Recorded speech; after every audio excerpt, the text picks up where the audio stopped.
Ada beberapa hal yang harus coba dipersiapkan. Yang pertama adalah S3 itu tuh ada tiga jenis ya untuk S3. Yang pertama dalam negeri, yang kedua luar negeri, dan luar negeri itu tuh ada dua jenis lagi. Jadi kalau seandainya untuk dalam negeri, yang harus teman-teman persiapkan yang adalah yang pertama itu riset proposal. Semuanya wajib mempersiapkan untuk riset proposal. Untuk riset proposal, kalau dalam negeri idealnya yang versi panjang. Jadi kalau seandainya bisa itu udah dalam bentuk versi panjang. Contoh kalau gini, teman-teman udah bisa punya riset proposal seperti ini. Untuk dalam negeri ya. Untuk dalam negeri kayak gitu udah ada riset proposalnya yang versi kurang lebih kayak 2000 kata yang udah ada judul dan idealnya formatnya udah menggunakan format yang ada di LPDP. Itu akan lebih mudah dalam mencari supervisor atau pas mau daftar S3. Karena di dalam negeri itu tuh untuk daftar S3 bukan cuma persyaratan administrasinya, tapi juga udah bisa memiliki riset proposal yang bisa dilihat sama calon supervisornya nanti. Oke, nanti ada judul, introduction, kemudian nanti akan ada statement of problems, kemudian nanti ada research question sama research objective, habis itu rational, habis itu research method sama research design-nya, kemudian nanti ada significance dan conclusion dan recommendation. Kalau seandainya teman-teman mau lebih bagus lagi di bagian riset method atau riset desainnya itu dibikin kayak flowchart kayak gitu. Jadi urutan kegiatan riset desainnya itu tuh seperti apa itu akan jauh lebih optimal untuk mendapatkan eh, calon supervisor yang lebih tertarik kayak gitu dengan tulisan teman-teman. Tapi untuk teman-teman yang pengen lanjut ke luar negeri, ada beberapa hal yang harus diperhatikan bahwa riset proposal itu Eh, kan kalau ke luar negeri itu tuh ada dua kiblat ya. Kalau nggak ke US, tipikalnya itu tuh bisa aja ke UK ataupun ke Australia. Jadi kalau sana teman-teman ke tipikal kampus yang kayak Australia, UK, atau beberapa European countries lainnya, mereka menggunakan dua metode, menggunakan satu metode aja kayak gitu dalam eh, apa namanya untuk bisa diterima jadi PhD student. Pertama, wajib punya supervisor dulu. Nah, untuk bisa dapat supervisor ini, teman-teman, itu tuh nggak bisa daftar lewat univ dulu, tapi harus dapat approval dari calon supervisornya baru bisa daftar di univ. Maka strategi yang pertama yang harus dilakukan adalah mempersiapkan riset proposal yang sifatnya itu singkat, atau istilah lainnya namanya research intent. Ini yang saya lakukan ketika saya pengen dapat calon supervisor kayak gitu. Jadi, ketika saya pengen dapat calon supervisor, yang saya lakukan seperti ini. Pertama, nama kayak gitu. Ini cukup dua halaman aja, dua halaman research, kemudian introduction-nya singkat, nggak panjang, jadi langsung kayak to the point, compact gitu. Statement of aims itu lebih kepada kayak tujuan penelitian ini apa. Agak berbeda sedikit dengan riset objektif ya. Kemudian nanti ada research questions, research objective, significance, metodologi yang akan dipakai, metodologinya pun akan dibikin compact, padat kayak gitu, dan nggak butuh apa namanya, nggak butuh citasi. eh, Outcome yang pengen diambil, skills yang dibutuhkan apa aja, kemudian timelinenya bagaimana, habis itu referensi. Referensi di sini tuh adalah referensi yang ada di introduction aja, atau citasi yang ada di introduction. Nah, kemudian kalau seandainya udah dapat ini, udah dibikin ini, teman-teman bisa langsung melakukan namanya tuh kayak nebar jala ya. Kayak harus email ke berbagai macam orang kayak gitu. Ke macam berbagai macam riset eh, apa calon supervisor. Kalau seandainya bingung bagaimana cara mendapatkan kontak supervisor, yang pertama yang harus dicari itu tuh adalah ini kampus tujuan dulu. Jadi jurusannya apa, kampus tujuannya di mana. Setelah itu baru mencari list calon supervisornya. Sebagai contoh, misalkan saya mau gunakan case saya ya. Saya butuh apa namanya? Saya butuh calon supervisor yang paham tentang atau yang memiliki ketertarikan di bidang AI kayak gitu atau teknologi. Anggaplah pertama ketika saya mencari itu berbagai macam universitasnya, saya udah dapat nih listnya. Dan salah satu universitas yang pengen saya tuju itu misalkan eh, Melbourne kayak gitu ya, Melbourne University, University. Kemudian dalam proses pencarian, teman-teman bisa langsung menuliskan Melbourne University eh, supervisor kayak gitu, kayak gini. Nah, di sini langsung di sini find a supervisor. Nanti bisa cari menggunakan supervisor, advisor, kayak gitu ya. Misalkan di sini dapatlah find supervisornya. Eh, Klik di sini ya. Eh, yang pertama kita bisa pakai nama atau berdasarkan ini apa namanya accept all cookies jurusan. Misalkan yang paling gampang yang pernah saya cari itu adalah CLIL kayak gini.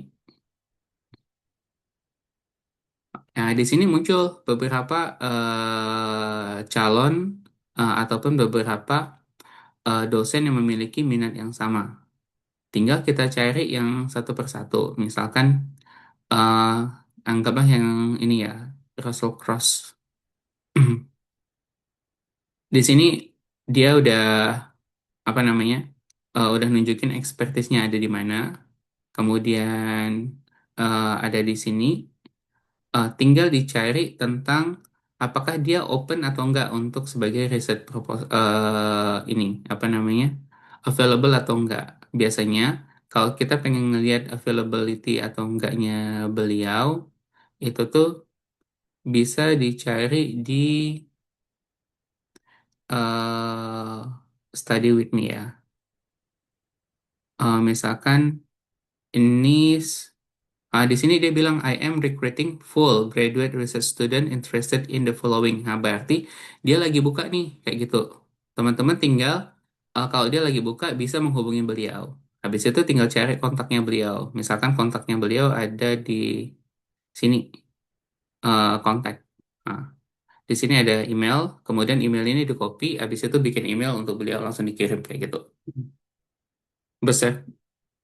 Apa yang harus dikirim ketika melamar supervisor? Yang pertama adalah CV, kedua riset proposal. Kemudian kalau seandainya teman-teman udah memiliki tes IELTS atau tes TOEFL ya kalau seandainya di dalam negeri, itu bisa langsung submit kelengkapan tersebut untuk meyakinkan bahwa kita akan eligible kayak gitu. Oke, kurang lebih kayak gitu untuk bisa dapetin supervisor. Ketika supervisor udah dapat, teman-teman bisa langsung dapat approvalnya dari supervisor. Teman-teman bisa langsung untuk memberikan untuk mendaftar melalui portal kampus kayak gitu. Itu kalau seandainya yang typical PhD by research. Ada namanya PhD by course. Umumnya ada di Taiwan, kemudian di Amerika, ataupun beberapa lembaga pendidikan yang menjadikan Amerika sebagai kiblat dalam proses pendidikan PhD-nya. Dan kalau itu prosesnya beda lagi. Caranya adalah kita nggak akan mencari supervisor, karena supervisor itu akan di-assign ke kita ketika kita udah keterima. Jadi yang pertama yang harus dilakukan adalah mendaftar univnya dulu. Jadi daftar ke univ, bikin riset proposal. Cuman kalau untuk tipe kali ini teman-teman harus mempersiapkan empat dokumen ya. Yang pertama adalah riset proposal, yang kedua itu CV, yang ketiga itu adalah apa namanya language proficiency test IELTS atau TOEFL IBT. Kemudian yang berikutnya yang terakhir ini adalah sampel, writing sample. Jadi publikasi teman-teman itu akan disubmit di situ. Pilih publikasi yang terbaik yang menurut teman-teman itu tuh ketika beliau-beliau membacanya, mereview itu tuh bisa meng-approve teman-teman kayak gitu. Usahakan memilihnya itu tuh adalah yang teman-teman menjadi first author ya, bukan bukan second ataupun third author kayak gitu. Karena yang akan mereka cari itu yang first authornya, gaya publikasi teman-teman. Oke, kurang lebih seperti itu untuk eh tipikal apa namanya? Tipikal soal salah, tipikal untuk yang S3. Nanti habis ini teman-teman yang pengen lanjut S3 bisa tanya langsung setelah kita membahas tentang proses penulisan essay, full essay. Oke, sebentar. Sekarang kita masuk ke proses penulisan essay ya.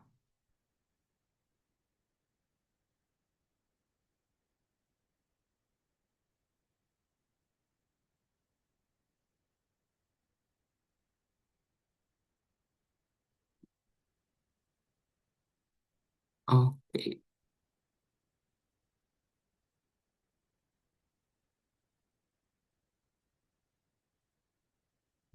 Untuk S2, kalau S2 lebih gampang sebenarnya, yang baik itu dalam negeri ataupun luar negeri ya. Karena nggak membutuhkan riset proposal. Kecuali kalau misalnya teman-teman ingin mendaftar beasiswa lain seperti beasiswa Manaki, itu wajib ada riset proposal untuk yang S2 sekalipun, tapi kalau untuk beasiswa LPDP itu nggak dibutuhkan. Bahkan untuk mendaftar universitas pun nggak dibutuhkan. Jadi cukup apa namanya, cukup fokus bagaimana registrasi dan mengumpulkan kebutuhan yang diminta.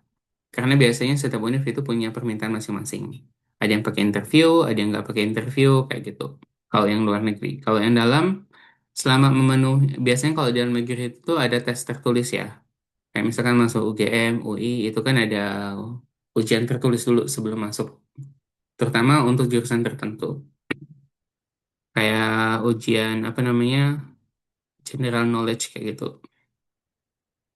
Oke, sekarang kita akan masuk ke penulisan essay. Dalam penulisan essay LPDP, saya selalu menyarankan itu ada empat struktur ini. Yang pertama adalah who are you, kayak gitu. Jadi teman-teman mengidentify siapa teman-teman, apa yang udah teman-teman lakukan. Kemudian concern, problem yang menjadi concern teman-teman. Concern di sini itu idealnya, ideal banget kayak gitu kalau seandainya bisa. Tapi kalau seandainya nggak bisa, coba mencari yang relevan ya. Kalau seandainya bisa itu yang dekat sama apa yang teman-teman kerjakan sekarang atau yang teman-teman pelajari, jadi linear kayak gitu. Hmm. Kedua, itu rencana studi. Rencana studi itu tuh teman-teman ingin studi di mana, kemudian apa yang ingin teman-teman apa yang ingin teman-teman pelajari kayak gitu, dan bagaimana studi itu yang akan teman-teman lakukan. Dan terakhir itu kontribusi plan. Jadi rencana nanti setelah pasca studi itu akan ngapain. Nanti bagaimana ilmu apa yang akan dipakai dan bagaimana cara menggunakannya kayak gitu. Berdasarkan spesifik timeline. Oke. Kita akan coba mulai dari tipikal yang ini dulu ya. Yang paling awal. Jadi dalam penulisan idealnya jangan dulu langsung jumping ke ini. Apa namanya? Jangan langsung jumping ke nulisnya, tapi brainstorming dulu.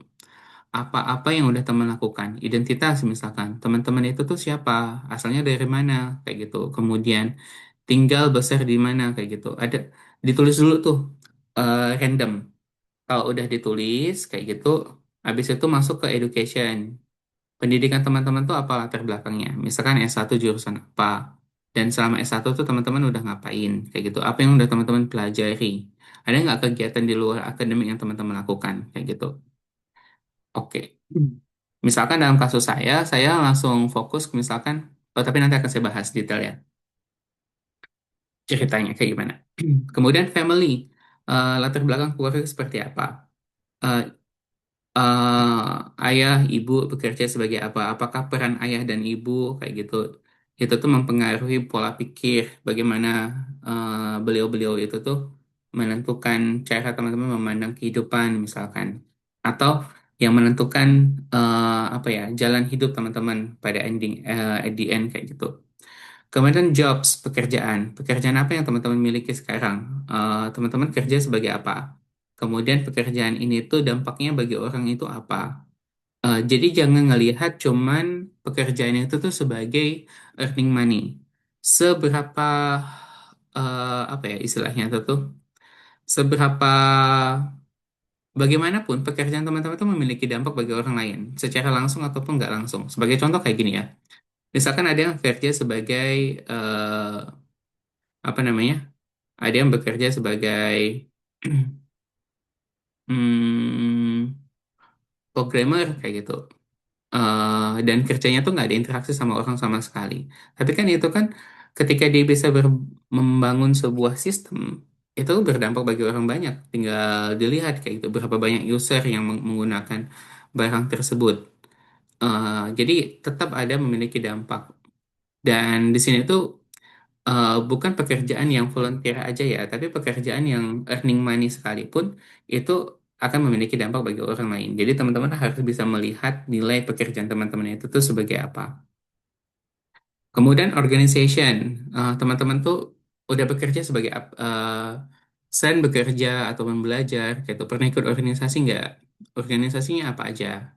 Organisasi di sini tuh nggak mesti organisasi kampus, bisa aja organisasi luar kampus atau organisasi kemasyarakatan kayak RT, RW kayak gitu. Eh, atau terlibat dalam kegiatan 17 Agustus. Pokoknya di list dulu aja sebanyak-banyaknya. Volunteer, pernah nggak ikut kegiatan volunteer? Volunteernya apa aja? Volunteer tuh nggak mesti harus kayak NGO ya. Bisa aja volunteer itu tuh kegiatan masyarakat di sekitar teman-teman, kayak kerja bakti itu volunteer kayak gitu. Jadi eh, kegiatan yang teman-teman terlibat secara sosial, membantu orang lain, atau donor darah kayak itu. Itu juga kegiatan volunteer. Di list dulu aja. Kemudian achievement. Pencapaian teman-teman tuh apa? Pencapaian di sini nggak mesti harus pencapaian yang besar. Kalau seandainya ada itu lebih bagus. Misalkan pernah juara lomba XYZ kayak gitu. Kemudian apa namanya? Apa aja sih? Misalkan kalau yang udah bekerja dapat predikat Employee of the Year misalkan ya. Publikasi, publikasinya apa aja, tema yang diangkat apa aja, kayak gitu. Itu di brainstorming, dikumpulkan, kayak gitu. Setelah udah semua ini, baru teman-teman pindah ke step berikutnya, yaitu problem. Nah, problem di sini tuh idealnya adalah problem yang yang dekat sama pekerjaan ataupun jurusan teman-teman atau latar belakang pendidikan. Kenapa? Kenapa? Karena supaya problem ini sifatnya itu tuh istilahnya eh, bisa dipercaya, reliable kayak gitu. Make sense kalau seandainya teman-teman memiliki problem tersebut. Dulu saya sempat kepikiran mau pindah ke bisnis. Jadi misalkan saya dari pendidikan bahasa Inggris mau pindah ke bisnis kayak gitu. Karena saya merasa yang saya butuhkan bisnis. Tapi setelah mempertimbangkan, emang selama ini saya udah ngapain di bisnis kayak gitu. Akhirnya saya tetap fokus di pendidikan bahasa Inggris. Jadi karena saya nggak memiliki latar belakang tersebut. Apa yang akan dibahas? Yang pertama, coba list dulu masalahnya apa, what problems. Jadi di bidang teman-teman tuh problemnya apa? Misalkan contoh, kalau di bidang kesehatan itu problemnya ada stunting. Di bidang pendidikan ada problem terkait dengan kualitas guru, kualitas pendidikan, kualitas outcome kayak gitu. Kemudian kenapa itu penting kayak gitu? Teman-teman punya alasan kenapa itu penting. Itu pentingnya itu tuh bisa dilihat dari berbagai macam aspek. Satu, cost. Berapa biaya yang dibutuhkan untuk menyelesaikan masalah tersebut. Yang kedua, itu bisa dilihat dari aspek eh, risk atau apa ya istilahnya, resiko.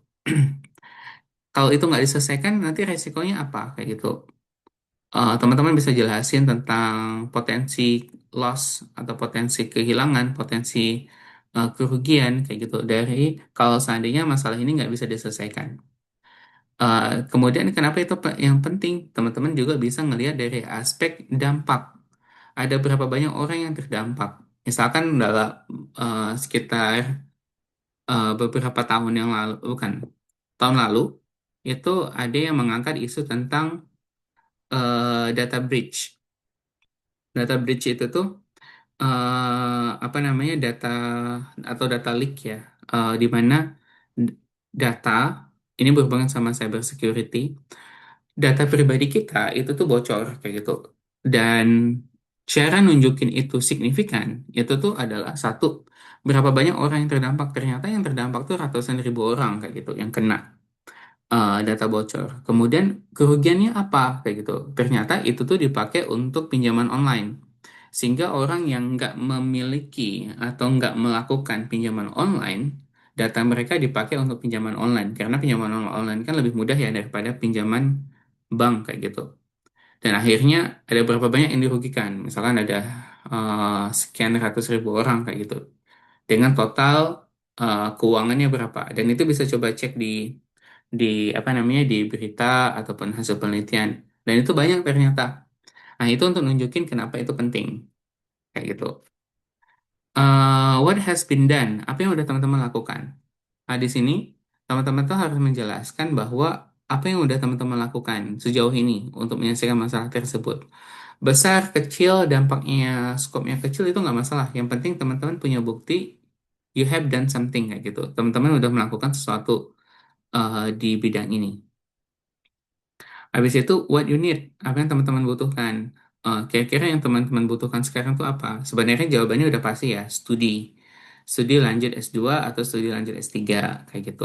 Cuma nanti ditambahin penjelasannya, kenapa lanjut studi itu tuh adalah key point atau eh, apa namanya, suatu hal yang benar dibutuhkan untuk bisa menyelesaikan masalah tersebut. Oke, dari dua bagian ini, silakan kalau seandainya teman-teman ingin coba bertanya terlebih dahulu, bisa langsung open mic ataupun di kolom chat untuk dua hal tersebut dulu ya. Aman? Ada yang coba yang tanyakan? Aman, Kak. Oke. Baik, kalau nggak ada, kita langsung masuk ke studi plan. Oke, publikasi itu maksudnya adalah,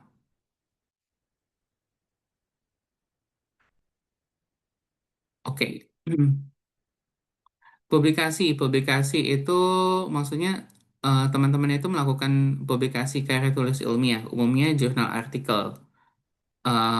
Kalau seandainya ada publikasi yang lain selain jurnal, publikasi kan ada banyak jenis ya, ada jurnal artikel, ada yang apa tulisan populer kayak kayak novel, komik kayak gitu, atau tulisan berita kayak editorial di media massa, dan misalkan ya. Itu boleh. Cuman idealnya kalau untuk S3, teman-teman akan publikasi yang jurnal artikelnya. Kalau untuk S3, untuk S2 aman. Aman tuh maksudnya bisa apa aja. Oke, kalau seandainya pekerjaan menjadi investor saham, sebenarnya nggak masalah sih. Selagi punya apa ya, eh, punya punya punya concern kayak gitu di bidang investor saham tuh apa yang bisa diangkat. Apakah seluruh riwayat pekerjaan pendidikan perlu diuraikan di esai? Em, Sebenarnya nanti akan diuraikan sesuai dengan kebutuhan. Jadi nggak semuanya, bisa juga semuanya ya, tergantung sama kebutuhannya. Jadi misalkan contoh kayak gini. Dalam kasus saya menguraikan pendidikan saya itu tuh mulai dari level SMA. Karena saya pengen nunjukin bahwa saya memiliki konsistensi di topik yang saya angkat itu sejak SMA. Kemudian ada juga beberapa itu tuh mengangkat tentang aspek kehidupannya itu tuh sejak SD atau sejak kecil kayak gitu. Kenapa? Karena pengen nunjukin apa namanya? Pengen nunjukin tentang progresif hidupnya seperti apa kayak gitu. Ada yang cuman jelasin S1-nya doang karena concernnya dia, turning point-nya dia di bidang yang pengen dia angkat atau topik yang pengen dia angkat itu ada mulainya dari S1. Jadi sesuai dengan kebutuhan dan sesuai dengan apa yang menjadi eh, minat teman-teman kayak gitu. Hmm.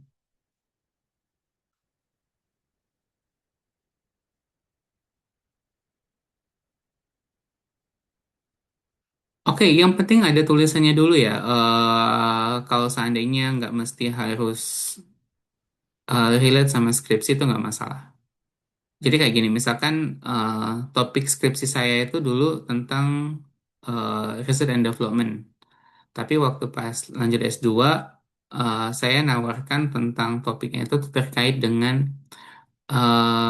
pre-service English teacher kayak gitu. Dan itu kan beda.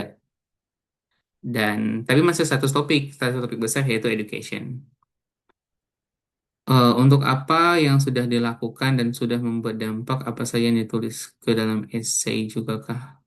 Iya, itu nanti coba ditulis dalam essay sesuai dengan kebutuhannya. Jadi teman-teman tuh harus punya dulu satu topik besar yang diangkat. Misalkan contoh, saya ngambil topik besarnya berhubungan dengan pendidikan.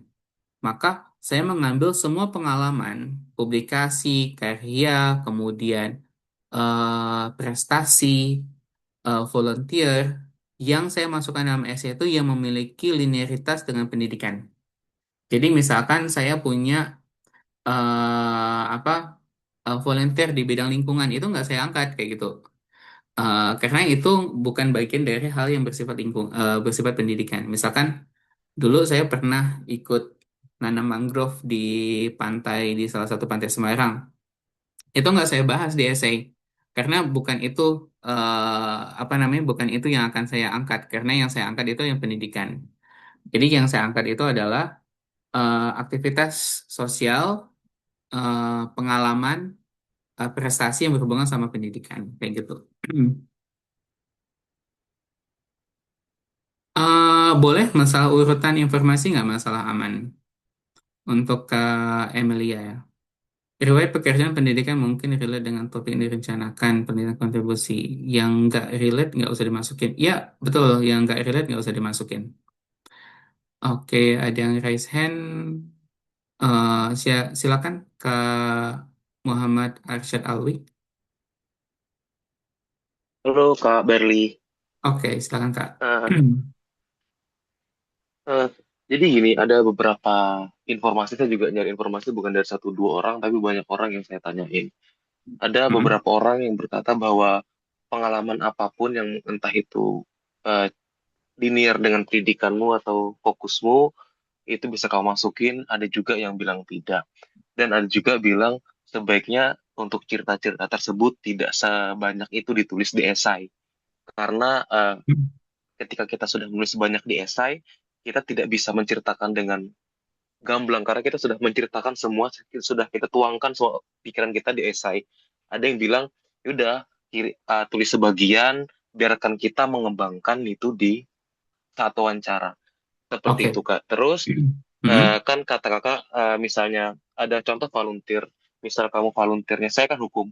Misal volunteer mm. hukum, ya udah berhubungan dengan hukum aja gitu. Tapi di salah satu esai saya membantu di bencana alam, tapi saya kaitkan dengan hukum. Contoh, kenapa saya kaitkan? Kenapa?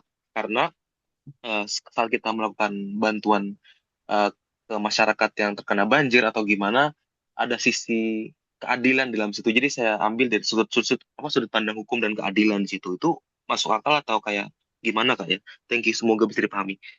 Oke, baik. Untuk pertanyaan yang pertama, sebenarnya ada banyak bebas ya. Tapi saya akan lebih prefer memilih sebuah kegiatan yang relevan dengan topik yang kita angkat. Nanti kakak bisa mempertimbangkan hal tersebut. Alasannya lebih kepada linearitas aja untuk bisa nunjukin kalau kita itu tuh konsisten pada satu hal. Untuk pertanyaan yang kedua, itu udah bagus Kak. Jadi misalkan eh, kakak udah menemukan nih, misalkan kakak bagian dari volunteer ataupun relawan yang menangani sebuah bencana kayak gitu. Kemudian kakak kaitkan dengan aspek hukum. Itu nggak masalah dan malahan itu bagus kayak gitu. Bisa menunjukin linearitasnya. Dan itu walaupun misalkan nggak ada sentuhan sama sekali ya, misalkan nggak ada kesentuhan. nggak ada hubungannya sama kriminal misalkan ya, tapi itu ada berhubungan sama keadilan misalkan. Kakak mengangkat hal itu boleh. Dan saya mendorong hal tersebut. Tapi kalau dalam konteks saya misalkan, saya ingin mengangkat topik berhubungan sama education, tapi saya punya kegiatan volunteer di bidang environment kayak gitu, di mana itu nggak ada relevansinya dengan education ya, secara langsung. Saya memilih untuk tidak menceritakan hal tersebut. Oke, kalau pengalaman kerja di berbagai macam itu, apakah bisa ditulis semua? Em, Tergantung dengan kebutuhan ya. Jadi nggak ada jawaban yang sifatnya itu tuh rumus yang fix. Sesuai dengan kebutuhan. Misalkan kalau kebutuhannya itu eh, jelas kayak gitu ya, bahwa teman-teman ingin nunjukin apa nih dengan menyebutkan semua variasi pekerjaan yang udah teman-teman lakukan, dan tujuannya misalkan ingin nunjukin bahwa kemampuan adaptasinya bagus kayak gitu, itu boleh. Tapi kalau seandainya nggak ada tujuan yang signifikan, hanya ingin memperpanjang, pilih yang paling lebih selektif kayak gitu. Atau yang sekarang ongoing, itu akan lebih baik. Untuk publikasi, apakah boleh dimasukkan judul skripsi atau hal yang harusnya paper? Publikasi skripsi boleh disebutkan judulnya. Tapi kalau seandainya ada paper itu akan lebih baik. Tapi untuk S2 nggak perlu fokus ke ini ya, nggak perlu fokus ke publikasi, karena yang biasanya publikasi itu lebih kepada yang S3. Oke. Un- untuk artikel publikasi harus taruh full judul.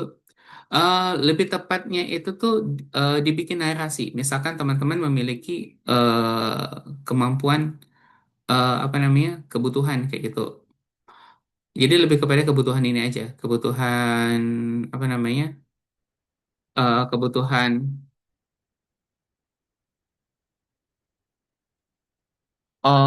untuk dibikin narasi. Jadi nggak mesti harus semuanya ditulis.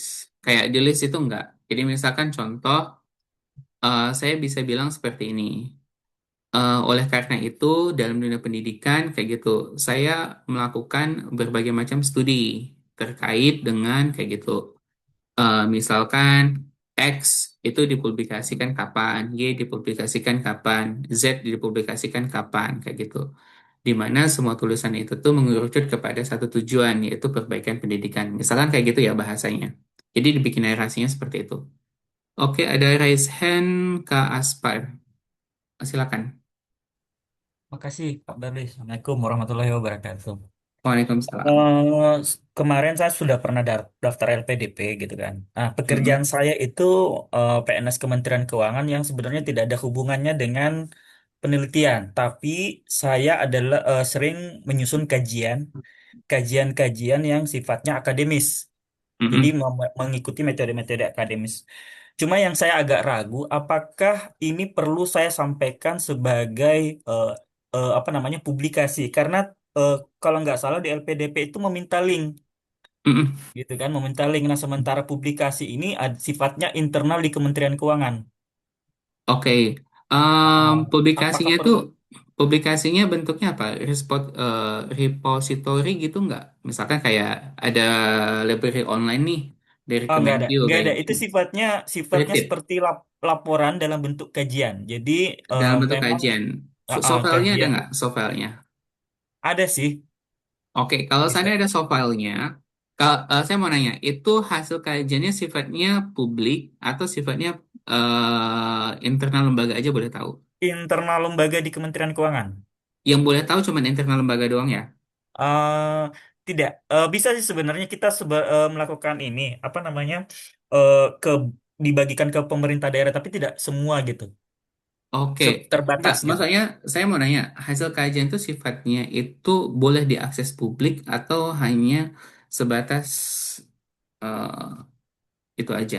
Apa Nah, ini namanya, maksud saya gini. pegawai? eh Sifatnya itu seperti apa ya? Jadi itu seperti laporan yang disampaikan ke pusat, gitu kan. Mm-mm. Tapi ketika kita melaksanakan kegiatan di pemerintah daerah, itu bisa diakses sama pemerintah daerah. Jadi kita menyebarkan seperti apa namanya istilahnya? Kita memaparkan lah hasilnya gitu, paparan hasil eh, agar pemerintah daerah. Karena kebetulan objek kajian saya itu tentang keuangan pemerintah daerah.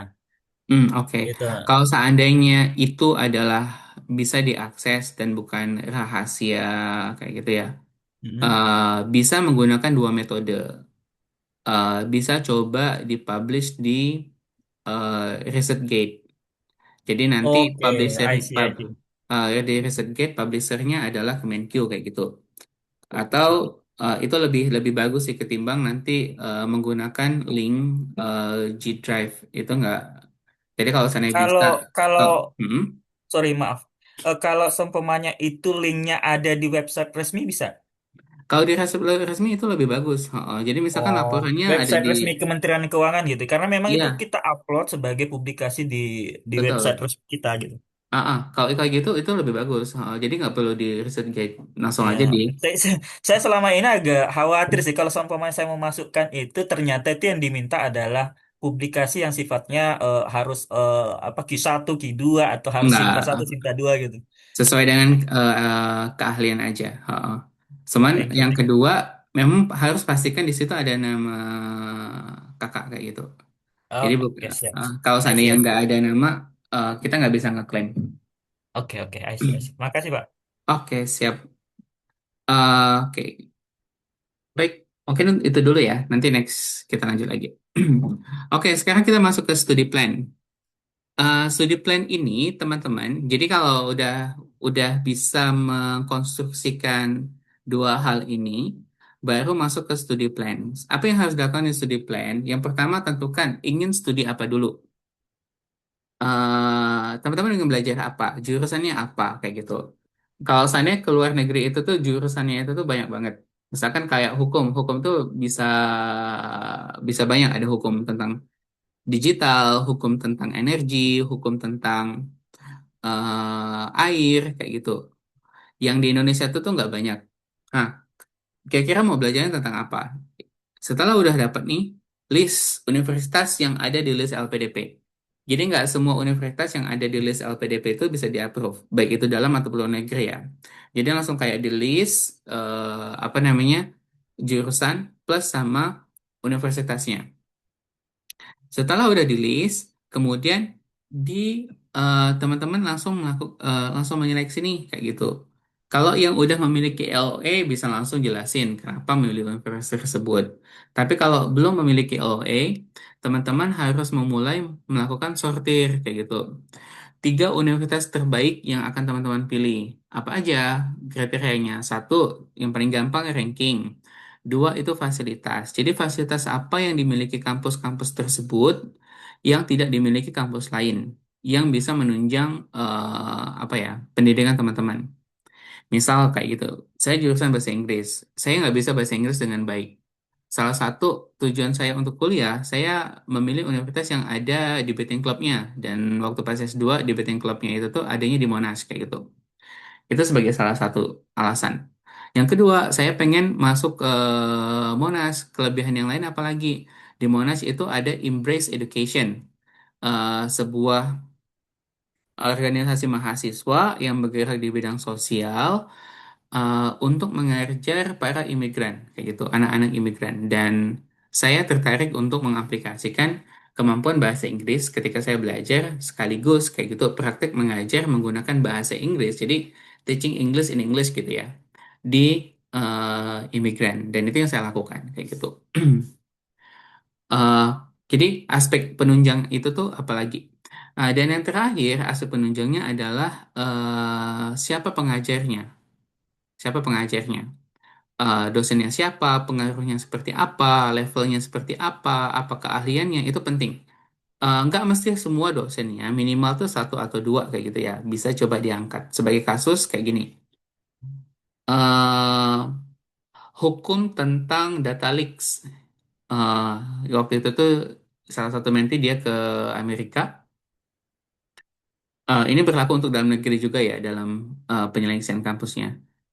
Data leaks. Dan profesor yang mengajar di kampusnya itu adalah profesor yang menginisiasi undang-undang terkait data leaks ataupun data breach kayak gitu.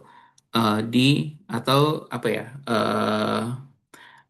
di Amerika yang mengusul tentang federal law terkait hal tersebut. Jadi dia punya dampak. Atau memilih universitas karena misalkan, ini contoh lagi ya, misalkan di Sweden itu adalah, saya lupa, Sweden itu Lund University kalau nggak salah. Itu punya kelebihan, maksudnya salah satu kelebihannya itu di bidang soshum itu terkait dengan ini, eh, human rights ataupun untuk untuk pelindungan perempuan atau women protection kayak gitu. Apa yang kelebihannya? Karena dia membuat sebuah framework dan itu diimplementasikan di negara tersebut. Jadi uniqueness, kelebihan yang kayak gitu yang harus teman-teman pakai sebagai proses ranking dalam pemilihan universitas. Baik itu dalam ataupun luar negeri ya. Itu berlaku dua hal, baik itu dalam ataupun luar negeri. Setelah udah melakukan ranking, teman-teman harus membuat alasan kenapa studi teman-teman itu penting. Dari aspek dampaknya, dari aspek kebutuhannya, dari aspek urgensinya, kayak gitu. Kenapa itu penting? Kedua, teman-teman harus bisa menjelaskan apa yang akan teman-teman pelajari nanti. Jadi, kurikulumnya apa nih? Kayak gitu. Mata kuliah yang akan dipelajari apa? Kebanyakan saat wawancara tuh saya tanya, nanti kamu akan belajar apa waktu pas latihan wawancara ya? Itu tuh nggak bisa jawab. Kayak, itu udah otomatis knock out ya kalau saya nggak bisa jawab pertanyaan tersebut. Maka wajib tahu tentang kurikulum yang ada di universitas tersebut, apa yang akan dipelajarin di setiap semesternya. Kemudian, di mana studi itu menjelaskan tentang environment. Misalkan kalau saya studinya di Jogja, kira-kira kenapa memilih studi di Jogja? Kelebihan Jogja apa? Kayak gitu. Kalau saya pengen studinya di UK, US, ataupun European countries, ataupun Taiwan, Cina, kayak gitu. Kelebihan mereka apa? Kayak gitu. Jadi vibes, learning environment-nya itu tuh seperti apa? Social activity itu kegiatan di luar akademik. Biasanya ini fokus kepada aspek-aspek yang berhubungan dengan expanding networking. Teman-teman, kegiatan sosialnya apa? Kayak gitu. Idealnya itu adalah tetap linear dengan kebutuhan. Misalkan ada yang kemarin itu tuh dia TNI, kebetulan yang berhubungan sama sama subjek, salah, dia TNI, Angkatan Darat. Kebetulan itu nggak ada organisasi yang berhubungan sama TNI kayak gitu. Berhubungan sama security itu di kampus tujuannya itu tuh nggak ada. Akhirnya saya sarankan dia untuk ngambil kegiatan yang bersifat olahraga. Kenapa? Karena untuk memastikan dia tetap fit kayak gitu.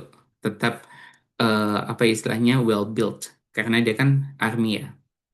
Kayak gitu. Kemudian yang berikutnya adalah strength, sebenarnya sama dengan penjelasan terkait dengan kelebihan universitas yang tadi ya. Kelebihannya apa dari tiga aspek tadi? Aspek fasilitas, aspek dosen, sama aspek kontribusi universitas tersebut untuk orang lain kayak itu atau untuk community. Kalau udah dapat di brainstorming kayak gini, baru masuk ke tahap berikutnya, rencana pasca studi. Sebenarnya rencana pasca studi itu tuh teman-teman komposisinya sebenarnya sama semua. Short term, mid term, sama long term. Pendek, menengah, sama jangka panjang. Yang wajib dibedakan adalah ini, apa dan bagaimana itu berdampak kayak gitu. Jadi, apa itu tuh, apa yang akan dilakukan, perannya apa, dan bagaimana itu berdampak.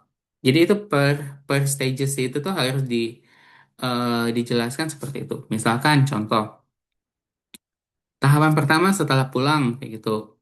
5 tahun pertama akan menempati posisi A, dan posisi A ini apa yang akan dilakukan, yaitu melakukan perbaikan X, Y, Z. Dampaknya apa? Akan menghasilkan A, B, C kayak gitu. Kurang lebih kayak gitu bahasanya.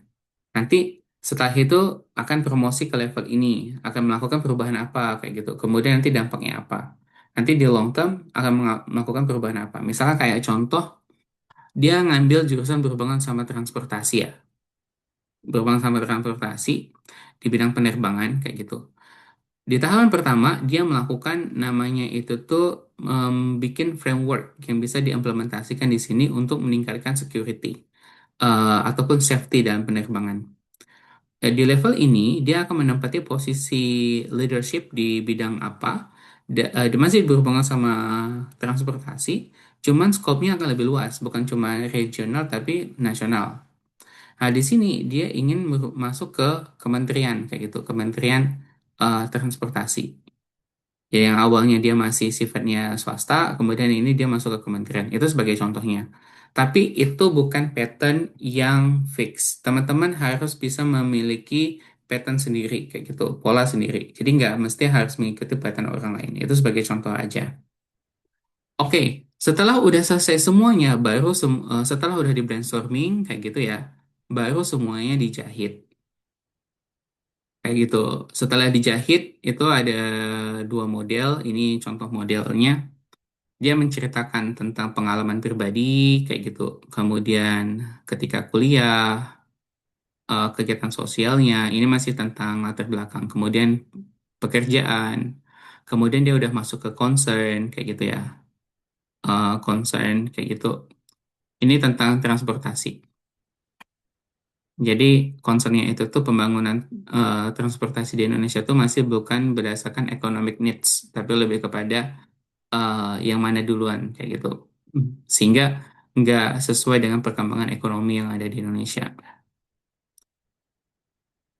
Oke, kemudian lanjut ke tahap berikutnya dia menjelaskan tentang apa yang dibutuhkan. Setelah itu dia masuk ke ini. Dia butuh untuk melanjut komparasi dengan negara lain. Setelah itu dia pengen belajar lebih jauh di kampus tertentu. Dan di sini dia ngasihkan penjelasan terkait beberapa kampus yang akan dipilih. Eh, Kemudian jelasin satu kampus yang akan dipilih nanti yang jadi pilihan utama, kayak gitu. Setelah itu kurikulumnya, kayak gitu. Di term 1 dan 2 sampai term 3 akan ngapain, kegiatan organisasinya apa, kemudian profesornya siapa, itu dijelasin di sini. Setelah itu, setelah lulus nanti, kapan dia lulus, prediksinya kapan, dia akan ngapain. Nanti di sini juga dia akan ngapain, kayak gitu sampai nanti jangka panjangnya dia akan ngapain kayak gitu. Dan nanti dikasih closing. Oke, kurang lebih seperti itu dalam prosesnya. Ini untuk yang model pertama ya. Model kedua, em, oh bukan. Oke, saya coba carikan lagi model yang lain. Oke. Yang tadi itu tuh dia masuk ke STEM karena dia berhubungan sama teknologi pembangunan. Kalau yang ini yang berhubungan sama apa namanya berhubungan dengan bukan STEM ya, ini lebih pada sosial, eh, yaitu tentang ekonomi. Bedanya adalah dia nggak mulai dari apa namanya nggak mulai dari latar belakang, tapi mulai dari masalah dulu. Dia langsung nyajiin data di depan langsung plok kayak gitu.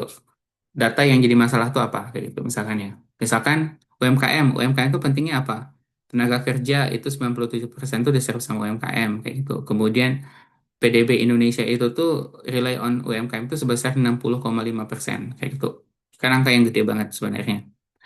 Eh, Namun kayak gitu UMKM itu nggak bisa berkembang seperti halnya seperti Vietnam, Malaysia kayak gitu ataupun Thailand diakibatkan kreditnya itu tuh nggak nggak sebesar mereka yang itu 40%. Indonesia tuh cuma segini pertumbuhan kreditnya atau rasio kredit, sorry, bukan pertumbuhan kredit ya, rasio kredit. Kemudian dia jelasin tentang siapa dia. Di sini itu tuh jelasin siapanya dia, itu tuh hanya sejak dia mulai kuliah sampai dia bekerja. Bagaimana apa yang dia lakukan, kayak gitu, kerjaannya apa dan sebagainya. Setelah itu baru masuk ke tahap berikutnya. Eh, Apa aja yang udah dia lakukan terkait sama UMKM kayak gitu. Berapa ya berapa banyak yang udah dia bantu kayak gitu. Kemudian berapa besar uang yang udah disalurkan sama dia karena dia kreditur ya. Kreditur ya kreditur atau debitur ya istilahnya. Jadi intinya dia yang nyalurin kur kayak gitu. Kemudian setelah itu problem yang dihadapinya itu tuh apa aja kayak gitu. Setelah itu eh, memahami masalah ini apa yang dia inginkan. Akhirnya dia fokus ingin lanjutin kuliah. Kemudian kuliah yang dipilih sama dia yang ini kayak gitu. Karena dia nggak ada LOE, maka dia milih beberapa kampus, tapi akhirnya milihnya ke Manchester. habis itu dijelasin tentang apa aja yang udah dilakukan, apa aja yang akan dipelajarin terkait sama materi kuliah, kemudian ini kredit kayak gitu ya. Kemudian eh setelah itu kegiatan capstone itu kegiatan project akhirnya akan ngapain kayak gitu. Dan dari proses ini nanti dia lulus. Setelah dia lulus, oh ini kegiatan non akademiknya dia akan ngapain kayak gitu. Non akademik akan ngapain. Kemudian ini juga kegiatan non akademiknya. Setelah itu yang ini adalah eh apa namanya? Karena dia masih bekerja, terus dia memperjelas tentang status dia nanti sama bekerja. Itu penting. Kalau seandainya teman-teman langsung resign, itu nggak usah dibahas ya. Kebetulan dia bukan resign, tapi cuti bekerja. Itu strong point-nya dia, bargaining position. Karena dia pulang, dia akan kembali lagi bekerja kayak gitu. Dan nanti dalam 5 tahun rencana jangka pendeknya, kemudian rencana jangka panjang sama penutup. Dah kayak gitu. Ini yang dua yang lolos kemarin. Oke, eh, kurang lebih seperti itu proses dalam penulisan essay LPDP. Em, Mumpung masih belum dibuka, akan lebih baik itu tuh untuk dipersiapkan mulai dari sekarang ya. Jauh lebih eh, apa namanya lebih optimal kalau misalnya teman-teman ingin melakukan revisi itu lebih jelas dan teman-teman bisa menggali data sebanyak mungkin yang relevan kayak gitu supaya eh, nggak ini ya apa namanya supaya cukup kayak gitu. Oke. Hmm, baik. Ya, bisa coba masuk ke sesi tanya. Oke. Silakan Kak Aspar karena yang lain nggak ada. Maaf lagi nanya lagi. Aman-aman. eh Pertanyaan tadi, saya sudah nulis sih tadi. Ada dua pertanyaan. Pertama itu alasan memilih universitas di SSS sebelumnya itu saya agak sedikit emosional. Maksudnya saya menjelaskan kenapa saya memilih universitas itu karena kedekatan dengan calon promotor saya. Kebetulan promotor saya sudah setuju dengan rencana disertasi yang saya buat. Mm-mm. Eh, tapi saya menyebutkan di situ terlalu emosional. Misal contohnya saya pernah terlibat dengan tim dia dan kebetulan memang apa namanya eh, rencana disertasi saya itu berhubungan dengan beliau gitu. Nah, Mm-mm. saya pernah terlibat dengan timnya, beliau juga sudah setuju. Apakah itu tidak masalah? Apakah perlu kita menstandarisasi Mm-mm. bahwa oh saya memilih universitas misal UGM itu karena ini yang terbaik atau gimana gitu. Terus tadi Bapak sempat bilang tentang lingkungan gitu. Apakah kita fokusnya ke lingkungan atau ke universitasnya? Karena kalau kita pilih menyebut universitasnya otomatis sudah mengikut ke lingkungannya gitu kan. Mm-mm. Nah, Oke, baik.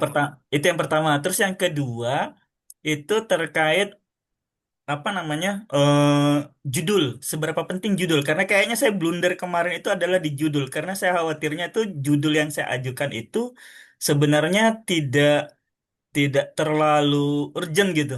Apakah perlu kita Mm-mm. karena beberapa esai yang saya lihat itu cuma mencantumkan judulnya itu adalah rencana kontribusi bla bla bla gitu, seperti dengan yang diminta oleh LPDP, tidak perlu mencantumkan judul memang isi esainya itu. Mungkin Oke, itu. baik. Makasih Pak Pri. Untuk yang pertama, itu fokusnya adalah kelebihan universitasnya sama siapa promotornya. Siapa promotornya itu tuh usahakan penjelasan lebih kepada ke kualitas, bukan hubungan hubungan kedekatan emosional ya atau emotional attachment itu nggak perlu. Jadi fokus kepada kelebihan publikasi beliau, kontribusi beliau, kayak gitu. Sama yang terakhir adalah kelebihan universitas tersebut dari aspek fasilitas, dari aspek jurusan, dari aspek track record itu yang lebih baik diangkat. Kemudian yang kedua, vibes atau lingkungan. Lingkungan di sini itu tuh bukan fokus kepada eh, lingkungan ramah, sopan, kayak gitu ya, menyenangkan bukan. Itu lebih kepada lingkungan yang paling relevan dengan studi. Sebagai contoh kayak gini, dulu ada yang memilih untuk studi di UK. Dia anak Telkom dia pengen lanjut studi di UK. Kenapa kayak gitu? Karena dia pengen belajar tentang bagaimana menciptakan streaming income baru untuk Telkom. Seperti mana Vodafone yang streaming income-nya itu tuh bukan cuma dari jual data internet, tapi dari apa ya, dari streaming income yang baru kayak gitu. Atau streaming income lain selain dari jual data broadband ya. Nah, ada kenapa dia milih UK? Karena UK itu tuh headquarternya itu ada di headquarternya Vodafone tuh ada di UK. Dan kota di mana dia belajar sama universitas tempat dia belajar itu memiliki koneksi sama Vodafone. Jadi punya kayak MOU untuk bisa apa namanya istilahnya tuh intern kayak gitu, internship secara akademik ya, bukan internship pasca studi. Nah, itu yang menjadi yang saya maksud dengan lingkungan. Jadi bukan lingkungan vibes-nya, tapi lingkungan yang tadi ada integrasi antara eh, aspek A yang dibutuhkan dengan dunia kampusnya. Misal kalau dalam konteks ini dia pengen belajar tentang Vodafone, membuat streaming income, tapi melalui universitas ini dan universitas ini udah memiliki ini apa namanya relasi yang kuat kayak gitu dengan Vodafone. Itu sebagai contoh. Oke. Sama yang terakhir, tadi pertanyaan terakhir apa, Pak? Judul. Oke, judul itu seberapa penting? Itu sebenarnya judul itu fungsinya untuk grabbing attention sih. Jadi kayak orang pas baca judul itu langsung kayak, oh iya kayak gitu, mau baca lebih. Tapi kalau seandainya judulnya kayak nggak terlalu penting, dibikin judulnya itu tuh jadi penting. Ada memang kayak misalkan contoh kayak yang ini ya, dia nggak pakai judul kayak gitu. Ada yang satunya pakai judul. Bedanya di mana? Bedanya lebih kepada kalau yang ini dia fokus kepada apa namanya em, nggak pakai judul karena saya nggak tahu ya, lupa kemarin alasan apa dia nggak pakai judul. Cuman eh dia lebih fokus kepada life cycle-nya dia ya. Kalau yang satunya dia pengen nunjukin aspek dari dia langsung to the point ke aspek ini apa namanya aspek prioritas kebutuhan Indonesia itu apa. Jadi tergantung sama apa namanya kebutuhan teman-teman. Kalau saya mau masukin judul itu bagus. Kalau saya sih menyarankan lebih baik memasukin judul ya. Tapi judulnya itu tuh dibikin menarik dan reflektif. Jadi menarik kayak gitu dan bisa mencerminkan apa yang ada dalam esai tersebut. Jadi bukan cuma sekedar eh, kebutuhan itu aja. Oke. Baik, saya akan coba jawab pertanyaan yang ada di chat. Pertanyaan yang pertama, kalau seandainya belum pernah volunteer organisasi dan kepanitiaan bagaimana? Idealnya itu dicoba. Kalau seandainya belum, berarti nggak bisa dipakai untuk di story, nggak bisa dipakai untuk narasi. Tapi kalau seandainya, saya selalu sarankan untuk bisa bukan membuat ya, bisa mencoba dulu kayak gitu untuk mengikuti kegiatan volunteer atau organisasi sekarang kayak gitu. Kalau seandainya nggak bisa eh, setidaknya bisa dipakai untuk masa depan. Kalau nggak ada pencapaian yang relate dengan studi, oke. Kalau saya pengen nunjukin kelebihan kayak gitu, nggak ada yang relate sama studi, nggak perlu dimasukin di essay utama, tapi bisa dimasukin di essay tentang pengalaman yang membanggakan.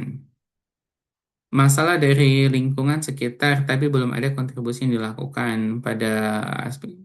Hmm, coba refleksi lagi. Siapa tahu udah, cuman dalam bentuk yang skala kecil kayak gitu. Kemudian saya sama sekali tidak membahas tentang masalah tulisan dikarenakan dalam memangkas banyak kata jika digabung. Nah, tulisan ini. Oke, berarti fokus kepada aspek yang sifatnya penting ya. Jadi kalau seandainya segala sesuatu yang pengen dimasukin itu ternyata jadi kayak gini. Fokus utama dari SCLPDV itu ada dari aspek masalahnya dulu. Kalau seandainya publikasi, prestasi hanya memenuhi jumlah kata tanpa memberikan kontribusi dalam nunjukin signifikansi dari masalah, itu lebih baik dikurangin. Oke, jadi fokus ke masalahnya. Core-nya itu tuh ada di masalah, problem. Oke, apakah perlu dijelaskan hanya dalam pemilihan kampus pertama, ketiga? Jadi pemilihan kampus tuh ketiga-tiganya disebutin, Cuman yang akan dijelasin secara detail itu tuh cukup kampus yang jadi pilihan utama aja. Oke, misalkan kalau seandainya S1 sudah publikasi jurnal di Garuda Kemendikbud, apakah untuk publikasi bisa dimasukkan dalam kasus jika tidak? Oh, boleh, boleh, boleh. Bisa, bisa, bisa. Hmm. Kak, di esai manakah pengalaman publikasi itu tulis? Di pengalaman tentang who you are ya, tentang pengalaman hidup. Siapa teman-teman? Di awal, latar belakang. Kalau hanya menggunakan short term, long term, apakah boleh? Em, Idealnya sih lebih baik ketiga-tiganya. Oke, saya nggak boleh share essay ya, supaya teman-teman bisa menggunakan tulisan sendiri kayak gitu. Oke, apakah di dalam essay untuk beasiswa S2 perlu mencantumkan rencana penelitian? Tergantung di mana studinya. Kalau misalnya teman-teman studi di luar negeri, nggak wajib. Tapi kalau di dalam negeri malahan wajib. Karena kan dalam negeri itu pasti ada tesis. Eh, oke, alasan nggak nerima ongoing, karena mereka pengen nyeleksinya dari awal sih. Kemarin kalau nggak salah ada beasiswa dari Kemenristek Saintek untuk finishing yang ongoing. Jadi yang ongoing itu tuh dibolehin untuk menggunakan dana Kemenristek Saintek untuk penyelesaian. Tapi kapan itu nggak bisa diprediksi. Oke, ini tinggal 1 menit karena saya harus pindah.